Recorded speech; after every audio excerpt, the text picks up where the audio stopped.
What's up, everyone? Bot lobbies have been a hot topic this last week, with big streamers being accused of cheating the system to get better gameplay. And I'll tell you, a lot of it is actually true. So I'm going to jump right into the data and show you what I've found, and then I will show you how to get bot lobbies yourself using a netgear router.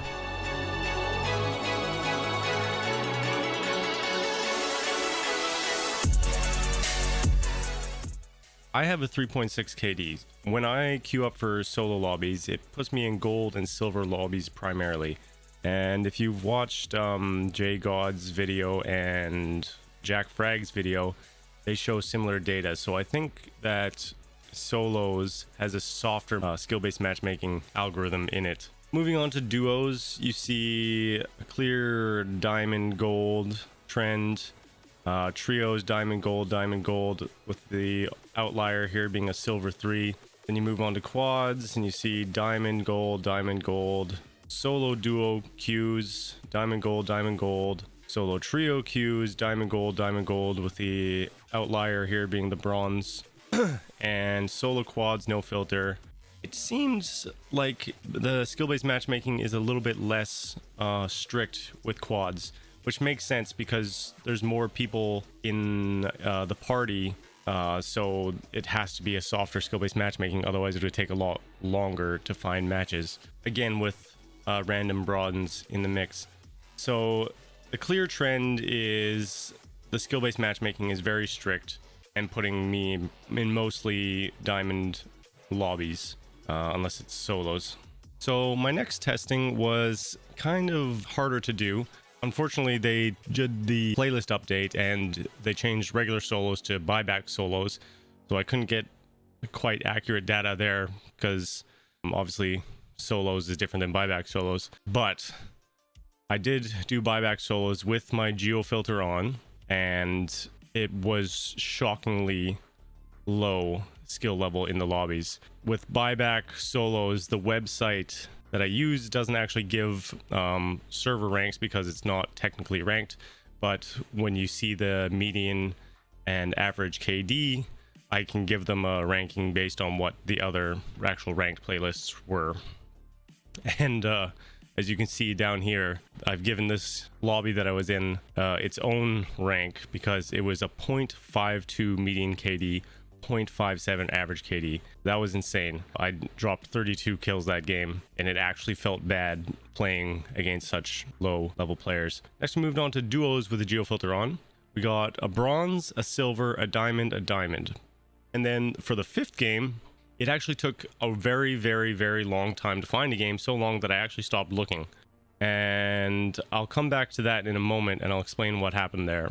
Next, I went into solo duos with the geo filter on, and again, pretty similar to the day before: silver, bronze, diamond, and then a very long wait time. I'll explain what happened here later. I found a way around that. Next, we go on to solo trios with the geo filter on, gold, diamond, gold, silver, and solo quads, silver, gold, silver, bronze, silver. So comparing the non-filtered stats, which is clearly diamond and gold, with the filtered stats, you definitely get diamond games in there still, but you get very easy lobbies more often. Because the playlist changed to buyback solos, I went back and did some buyback solos with no filter on, and it shows that the filter clearly does help with getting easier lobbies. With the solo buybacks, I'll try and show them both here. This is the solo buybacks with the filter on. This is the solo without the filter on.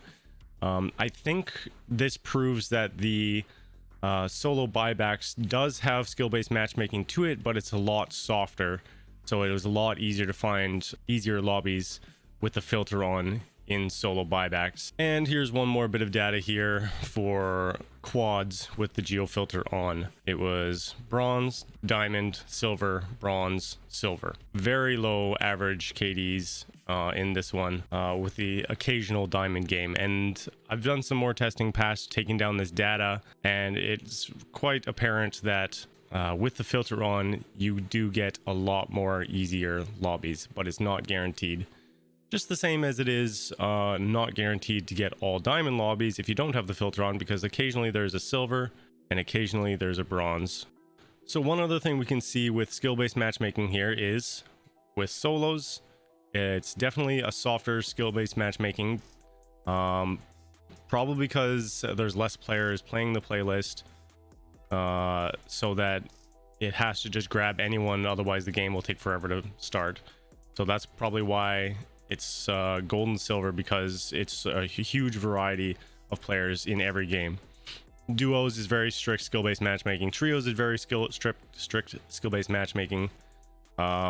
Quads is very strict skill-based matchmaking. The only thing that I noticed slightly different here is when you do solo quads, it doesn't seem to be as strict, and this could also have to do with the time of day, which I noticed did affect the search times and also the skill level of lobby. So with this quads, I searched at 7 p.m. to 9:30 p.m. and if you've watched Jack Fragg's video, he says that this time is sweat o'clock, when everyone's on, and it's going to be very easy to find diamond players. And this one down here, the solo quads that I found, was 5 p.m. to 6:30 p.m., which is just before sweat o'clock, so that could have also been a factor in that. And the last thing we're going to talk about here is I'll tell you about this extremely long wait times for these games when I was filtering, and I found what the cause of that was, and I'm going to show you now the router settings to show you what happened with this. Okay, so this is my Netgear XR500 gaming router.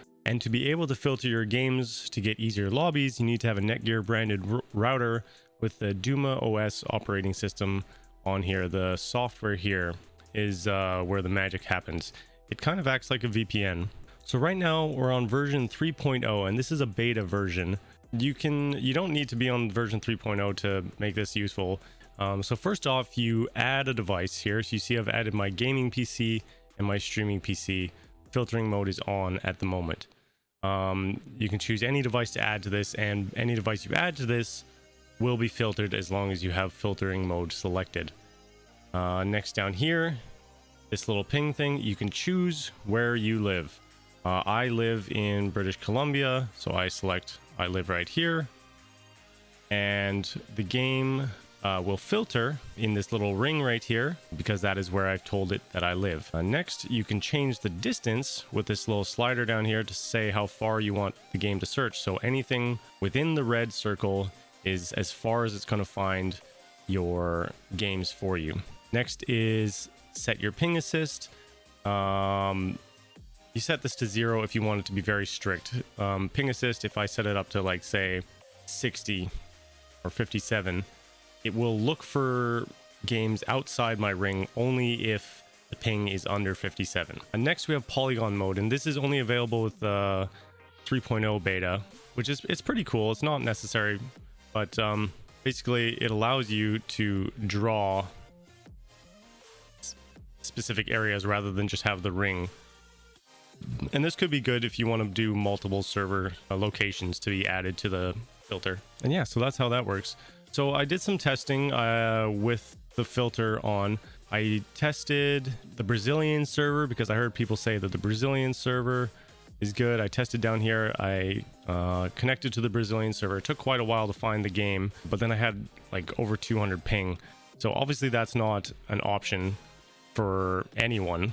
Like even if the Brazilian server sucked, which it didn't, you have a 200 ping, so it's not worth playing. So what I did next was try to filter to the closest servers. And the closest server to me is the Seattle server.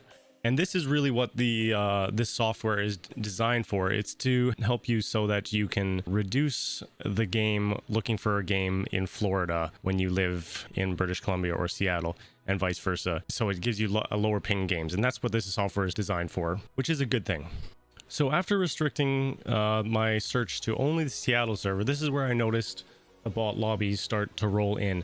Now, this could be because the Seattle server is literally just a bot lobby, or it could potentially be the fact that I'm just restricting to the closest server to me. So depending on where you live in North America or Europe or wherever you live, it's taking a part of the equation out of the skill-based matchmaking. So remember those extremely long wait times that I was telling you about. I found a way around that, and I noticed when I load the game,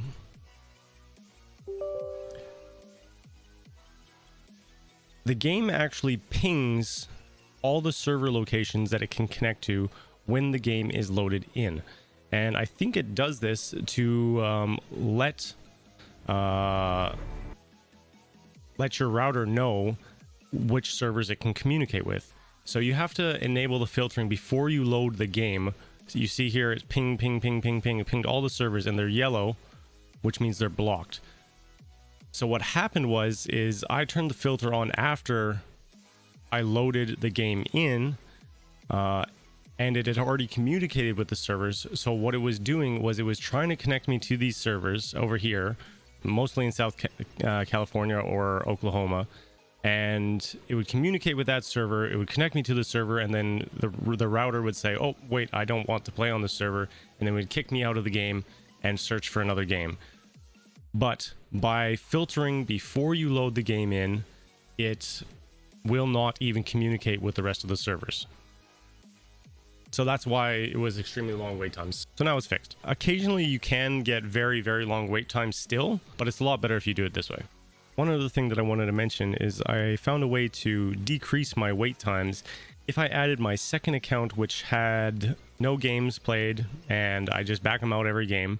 It did seem to find the games a lot faster when he hosted the lobbies. What I would do is I would squad up with my bot account. As soon as we got into the game, I would back him out of the game so he's not getting any experience and whatnot. This didn't appear to help get easier lobbies. It just found the lobbies that I was already looking for faster because the skill level ranged from my 3.6 KD to his 0 KD.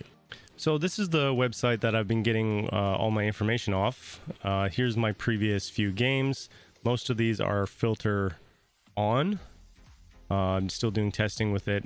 And these are the buyback solo ones. This is what I was talking about, where it doesn't actually give you a rank. But if you click on them, you can see the median and average KD still. And clearly this was a low silver lobby or a bronze lobby. So I'm going to show you some things here. I'm going to go to top players here, and I'm going to show you some of these world record games. And you're going to see that pretty much all these world records were achieved in bot lobbies. Just by seeing that it was in a bot lobby doesn't mean they were using a cheat to do that, because I showed you with the data before that even with the filter off, you do have a chance of getting bronze lobbies. But I don't know, seeing that they got these world records in bronze lobbies just kind of makes it a little bit less impressive to me, you know. Not taking away anything from the players, because they're obviously cracked out of their mind. It just seems slightly less impressive that they got it in a bronze lobby, you know. See, all bronze lobbies for the world records here. So just a couple days ago, Activision disabled the ability to search for players and see their stats. They disabled that because that was the easier thing to do, and Activision's kind of scummy like that. As you see here, if I click on Aiden's stats now, it's set to private because he hasn't opted in for his stats to go public.